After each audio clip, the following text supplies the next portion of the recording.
Sa mapagpalang araw sa atin lahat, so ipapakita ko sa inyo kung ano yung pinagkukunan namin ng tubig dito sa Manggahan. So ito yun, ito yung main source of water namin. Pag yung panghugas ng plato, sa labada, pampaligo, ginagamit sa pagluluto, etc. So dito sa amin, meron pa ring balon na tinatawag. Ayan, makikita nyo yung balon. Ito yung aming tabo, panandok para makakuha ng tubig sa balon. Ayan, yun, ganun lang kasimple. Kaya lang mabigat, mahirap pag isang kamay. Yan. Kaya, kita nyo yung tubig.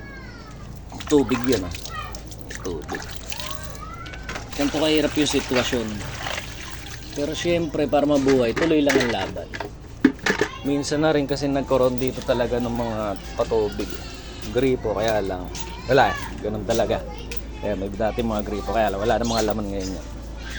So eto na lang yung aming nag-iisang pag-asa para sa tubig, balon. Siguro dito sa Metro Manila, dito na lang sa Muntinlupa merong balon. Tanda na yan, buhay pa rin, babaw na nga. So yun lang.